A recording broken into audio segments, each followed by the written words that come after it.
अस्सलाम वालेकुम दोस्तों। आज हमारे पास एक हीटर आया है। तो ये ऑलरेडी हीटर मैं आपको दिखा चुका हूँ जो कि डायरेक्ट लगाने की वजह से ख़राब हो गया था। तो आज ये दोबारा आया है। अब कस्टमर का इशू ये है कि वो कह रहे हैं अब ये ठंडी हवा दे रहा है। तो इसको लगा के चेक करेंगे। ये मैंने गैस का पाइप लगा दिया, इसका पावर केबल है, मैं इसको लगा देता हूँ। तो दोस्तों, एरर कोड ज़ीरो का मतलब होता है इलेक्ट्रिसिटी फेलियर। हम इसको ऑन करके बंद करके ऑन करेंगे तो ये चला जाएगा। लास्ट टाइम हमने इसका पावर बटन भी चेंज किया था लेकिन वो भी अभी काम नहीं कर रहा। तो ये स्टिल एरर कोड ज़ीरो ही दे रहा है। तो काफ़ी सारे दोस्तों ने पहले पूछा था कि एरर कोड ज़ीरो का क्या इशू होता है। तो ये ज़्यादातर तो इलेक्ट्रिसिटी फेलियर का होता है। मैं इसकी एक दफ़ा ये सप्लाई चेंज करके चेक कर लेता हूँ कि इससे ये एरर जा रहा है या नहीं जा रहा। फिर हम चेक करते हैं अगले हीटर को। तो यहाँ पे मेरे पास एक और सप्लाई है, ये आप दोस्तों देख सकते हैं। हम इसको लगा के चेक कर लेते हैं। मैं साइड पे रख लेता हूँ और देता हूँ, और ये हमारी सप्लाई दूसरी आ गई। तो दोस्तों, सबसे पहला हमारा तरीका यही होता है कि इस सप्लाई को चेंज करके चेक करें। ये फिर भी एरर आ रहा है। मैं इसको एक दफ़ा बंद करता हूँ। तो ये आप दोस्तों देख सकते हैं बंद भी नहीं हो रहा। अब हमने इसका हल निकालना है कि ये ऐसा क्यों कर रहा है, ये एरर ज़ीरो ही क्यों दे रहा है, बंद क्यों नहीं हो रहा और रीस्टार्ट क्यों नहीं हो रहा। तो दोस्तों चेक करते हैं। अब मैंने गैस तो खोली भी नहीं है, तो मैं इसका ये उतार देता हूँ पाइप और इसको खोलना स्टार्ट करता हूँ। खोलने के लिए दोस्तों आपको पता होगा, अगर आप पुराने मेरे सब्सक्राइबर हैं तो इसके 4 पेच होते हैं साइडों पे, दो दो दोनों साइडों पे होते हैं, और फ्रंट पे 3 पेच होते हैं। क्योंकि आपने ऑलरेडी इस मॉडल को देखा हुआ होगा तो आपको पता होगा कि ये किस तरह खुलना है। तो मैं इसके सारे पेच खोल लेता हूँ। ये फ्रंट पे किसी मॉडल के 3 होते हैं, किसी के 4 होते हैं। और अगर आपसे इस तरह पेच अंदर गिर जाता है, जैसे अभी यहाँ से मैंने खोला है और अंदर गिर गया, तो आपने खोल के इसको निकाल लेना है। इसको पहले निकालना है क्योंकि जब हम स्टार्ट करेंगे हीटर को तो फैन घूमना शुरू कर देगा और उससे फिर कोई ना कोई और मसला भी पैदा हो सकता है। तो दोस्तों, मैं इसका फ्रंट कवर भी खोल लेता हूँ। तो दोस्तों, अगर आपको जानना है कि ये ड्रिल कितने की आती है, जो कि काफ़ी सारे दोस्तों का सवाल होता है, तो ये ड्रिल कितने में मिलेगी, हमारा भी ये टूल बन जाएगा। तो मेरे पास यहाँ इस्लामाबाद में अभी 12 वोल्ट में नहीं मिल रही, जो कि मेरी ये अवेलेबल है 12 वोल्ट में।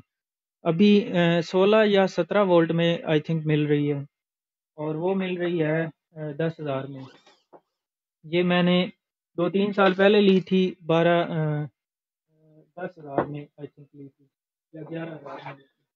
तब इनकी इतनी वैल्यू भी नहीं थी और कोई नहीं लेता था। अब तो ये टूल एक प्रॉपर टूल बन गया है, इससे लोग काम कर रहे हैं।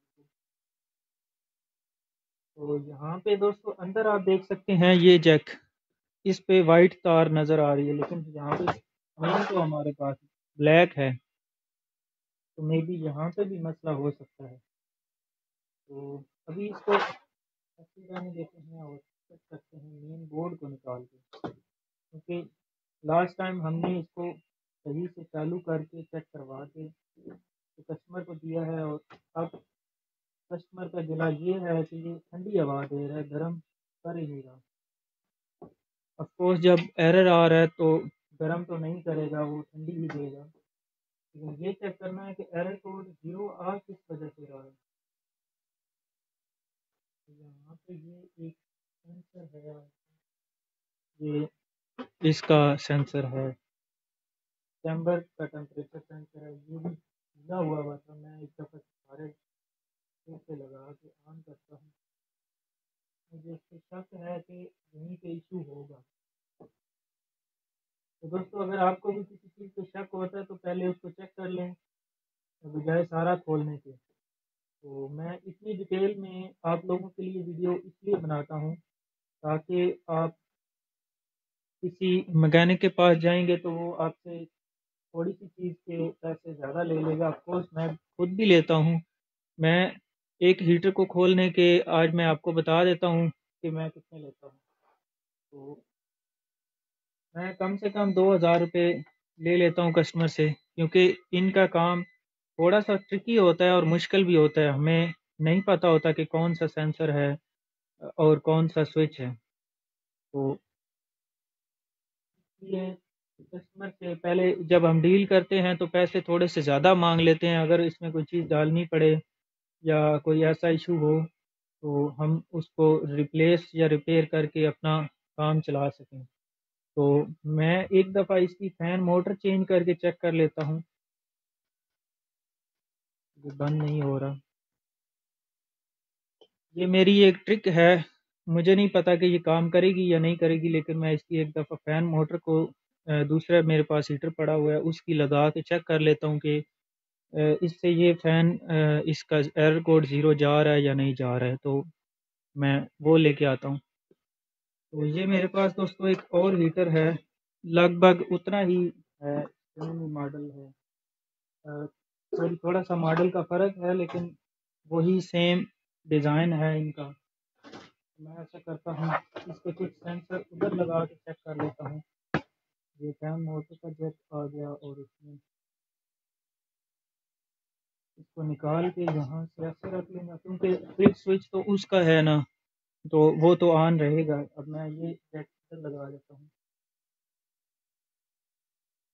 कभी-कभी हमें दोस्तों एक एक्स्ट्रा सामान की या एक्स्ट्रा उस पार्ट की ज़रूरत पड़ती है जो कि ख़राब भी नहीं होता। तो अब मैं इसको ऑन करके चेक करने वाला हूँ।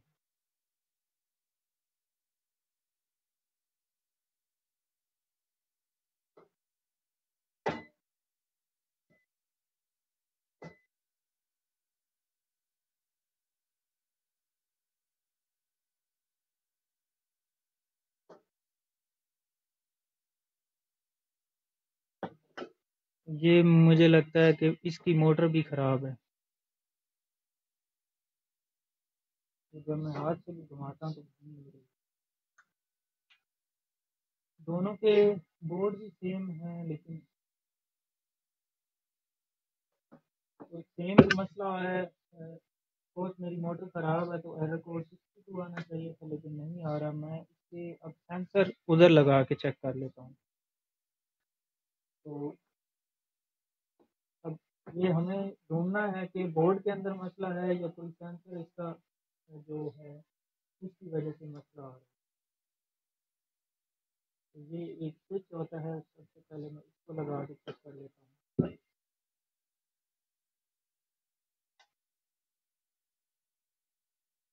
ये लग गया हमारा स्विच, तो ये लग गया।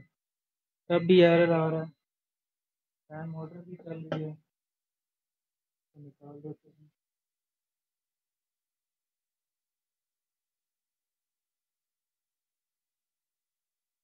उसके बाद जैसे मैं यहाँ से ये लॉक खोल लेता हूँ ताकि मुझे ये सारे जैक लगा के चेक करने में आसानी हो। ये स्विच हो गया। ये अब थर्मोकपल सेंसर इसका लगा के चेक करते हैं। इसकी वजह से ज़्यादातर मसला नहीं आता, लेकिन हम टेस्टिंग के लिए चेक कर रहे हैं कि इसका कोई इशू तो नहीं हो सकता। ये सबसे ऊपर लगेगा, मैं इसको निकाल लेता हूँ। ये आप देख, ऊपर वाला जैक थर्मोकपल का।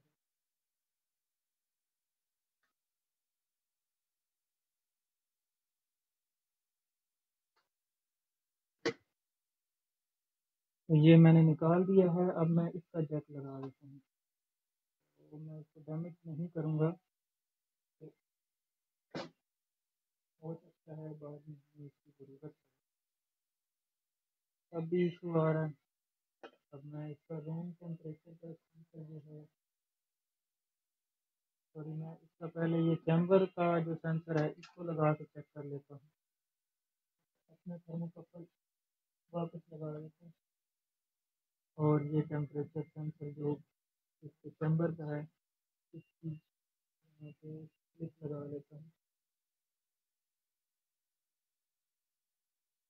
तो फिर 0 ही आ रहा है। अब ये दोस्तों मसला आता किस वजह से है, तो मैनुअल के मुताबिक एरर कोड 0 इलेक्ट्रिसिटी फेलियर का आता है, लेकिन अब हमने इसको बंद करके फिर ऑन किया तो इसका मुझे लगता है कि ये पावर बटन का भी इशू हो सकता है।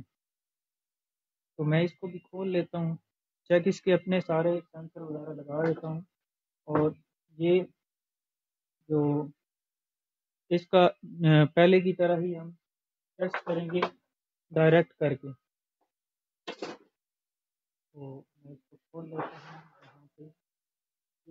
इसके पीछे दो पेज होते हैं, सबसे पहले हमें फ़िल्टर निकालना पड़ेगा। फ़िल्टर हमारा निकल चुका है। अब ये दोस्तों दो पेज हमने खोलने हैं।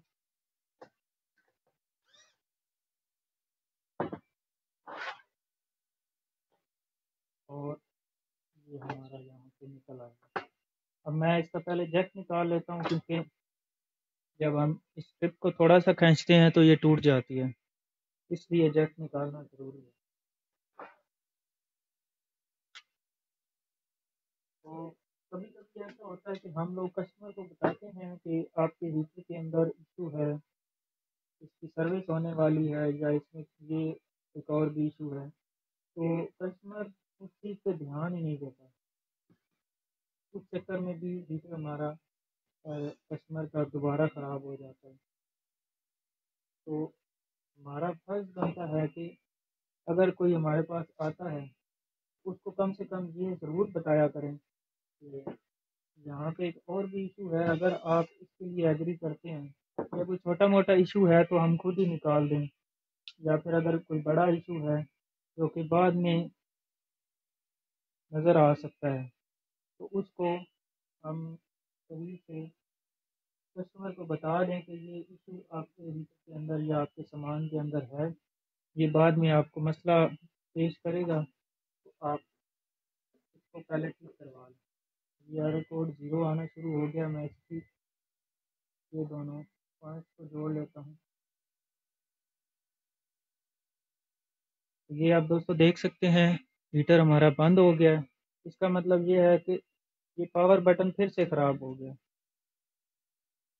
हमने ऑलरेडी इसको चेंज किया हुआ है, ये आप रेड देख सकते हैं और बाकी वाइट हैं। तो ये फिर से ख़राब हो गया। अब मैं इसको ऑन करता हूँ।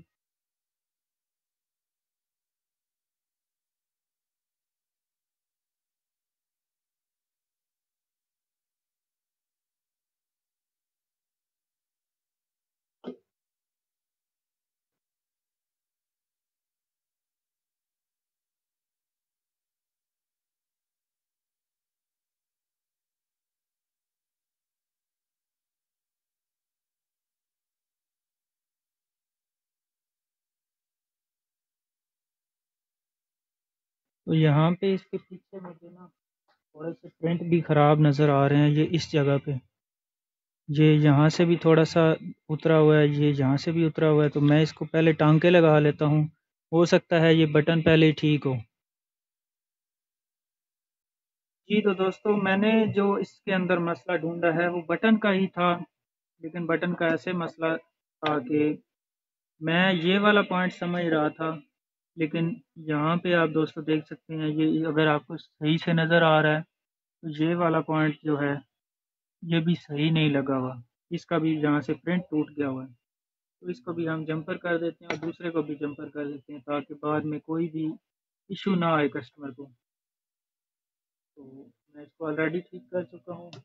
अगर हमारे पास दोबारा से गिला आए तो ये बात तो बुरी है।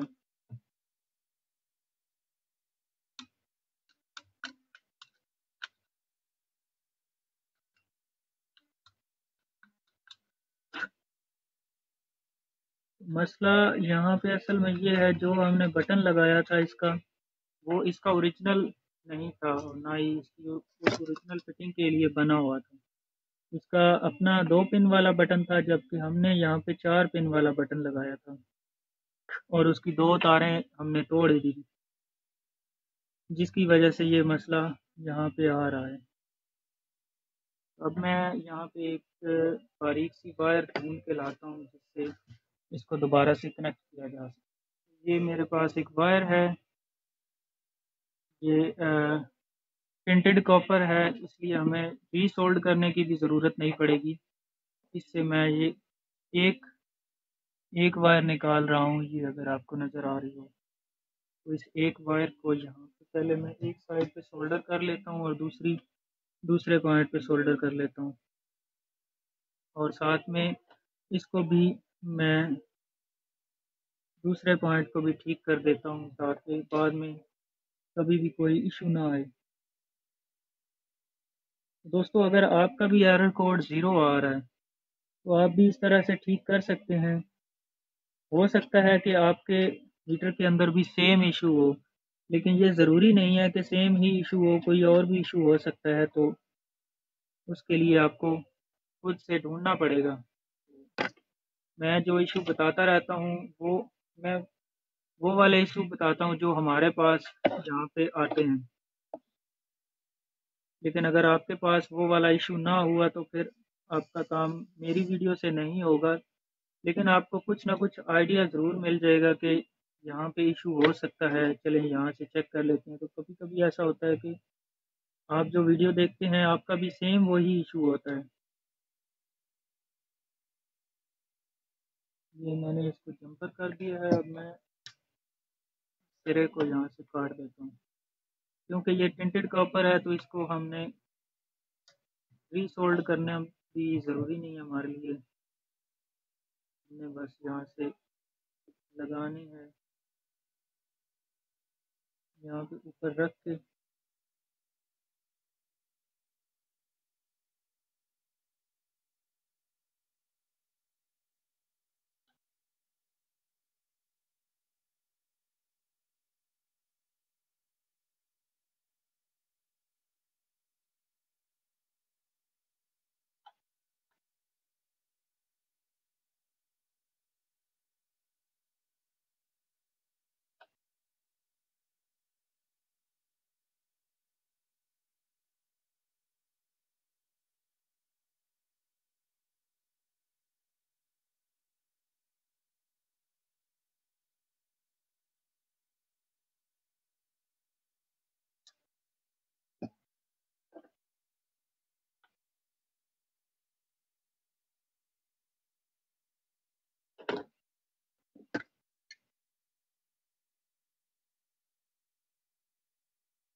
दोस्तों, जब भी आप इस तरह के कोई जंपर कर रहे हो तो ये ध्यान रखना है कि यहाँ पे हमारे पास साथ में और भी काफ़ी सारे पॉइंट्स होते हैं, तो पूरी ट्राई करनी है कि किसी और भी पॉइंट के साथ कोई भी जंपर हमारा टच ना हो ताकि कोई और इशू ना आए।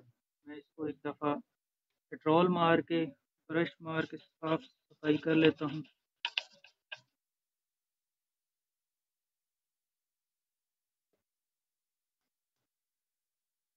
ये आप दोस्तों अभी देख सकते हैं, अभी भी ये पॉइंट हमारा हिल रहा है।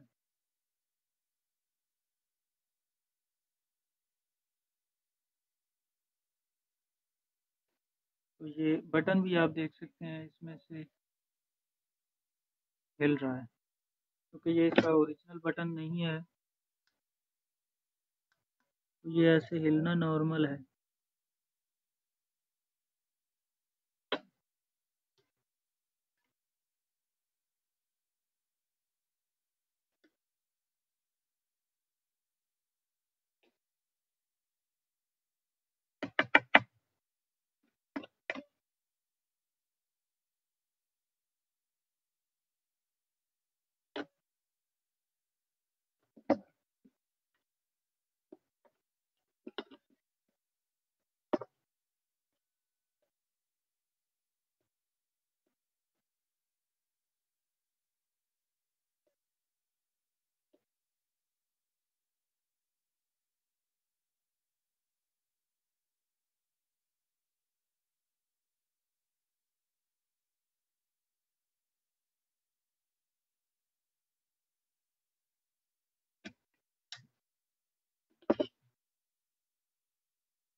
अब भी दोस्तों आप देख सकते हैं, मैं आपको यहाँ पे दिखा देता हूँ।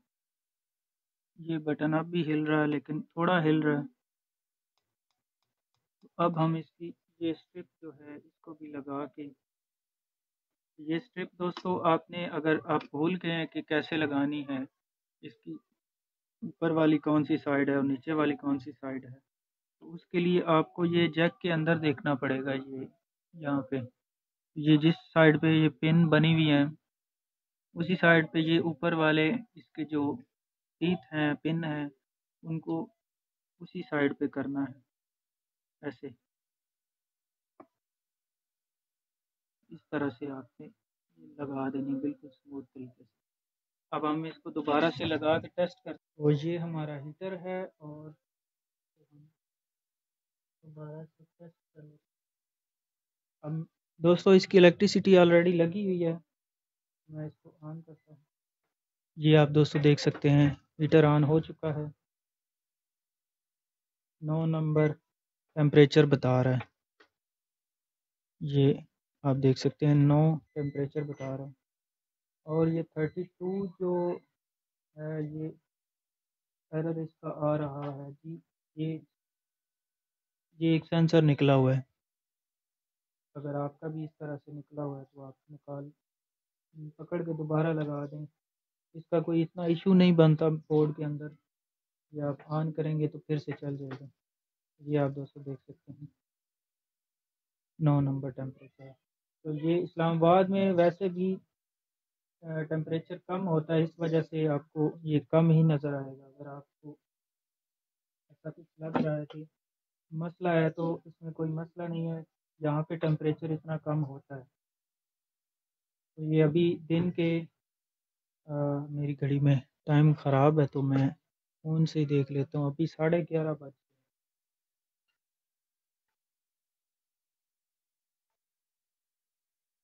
और यहाँ पे अभी धूप भी निकली हुई है, इसके बावजूद 9 डिग्री टेम्परेचर।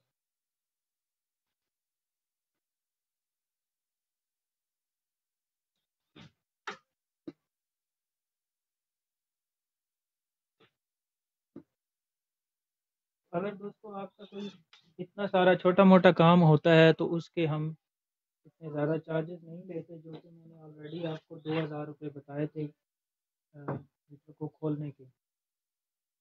तो उससे हम 800 या 1000 रुपये चार्जेस लेते हैं, क्योंकि ये कॉम्प्लेक्स सिस्टम है। इसको चेक करना, ढूंढना मसले को, वो मुश्किल होता है। ठीक करने को तो अगर मसला बता देंगे तो कोई भी कर लेगा।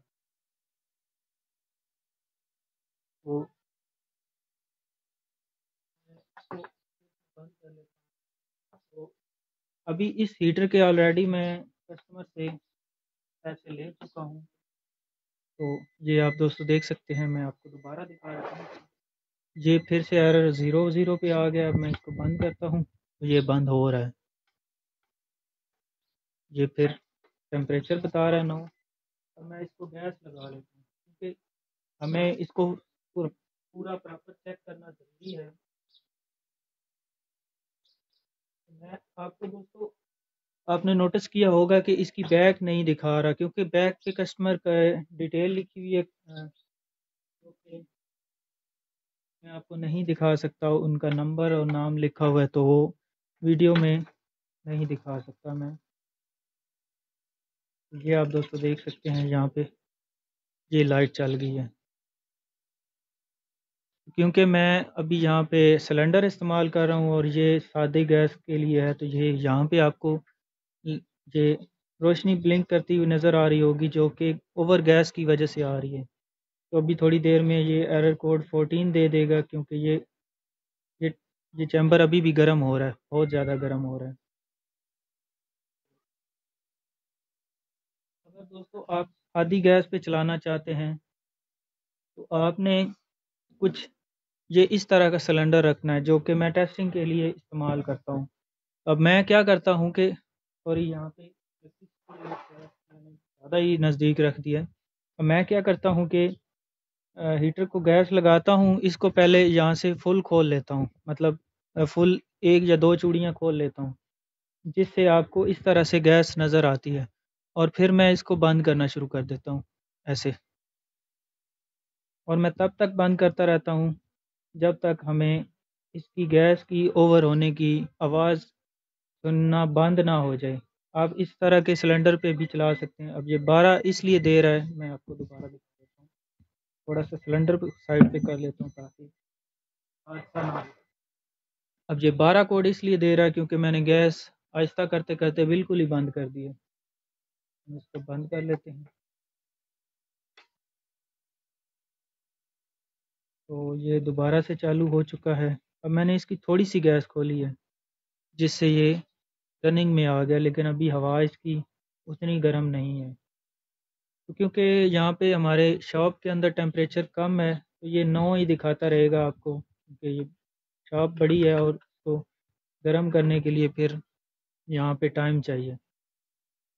तो मैं उम्मीद करता हूँ आज की हमारी वीडियो आप सब दोस्तों के लिए हेल्पफुल रही होगी, और जिनका एरर कोड 00 आ रहा है उनके लिए तो बहुत ही हेल्पफुल रही होगी। हो सकता है किसी का मसला इससे हल भी हो जाए। तो अगर दोस्तों आपका मसला हल हो गया या आपका मसला हल नहीं हुआ तो कमेंट सेक्शन में आप हमसे सवाल पूछ सकते हैं। अगर आपका मसला हल हो गया है तो कमेंट सेक्शन में बताएं कि आपका मसला इसी से हल हुआ है या कोई और इशू था। तो अगर आप दोस्तों हमसे व्हाट्सएप पे रब्ता करना चाहते हैं तो हर वीडियो के डिस्क्रिप्शन में हमारे व्हाट्सएप ग्रुप का लिंक दिया होता है, आप वहाँ पे भी हमसे रब्ता कर सकते हैं। तो मैं मिलता हूँ आपसे दोस्तों एक नई वीडियो में एक नए से ट्रिक के साथ। तो अगर आपको वीडियो पसंद आई हो तो लाइक कीजिए और अपने दोस्तों के साथ भी शेयर कीजिए। तो तब तक के लिए दोस्तों अल्लाह हाफिज़, अल्लाह निगहबान। पाकिस्तान जिंदाबाद।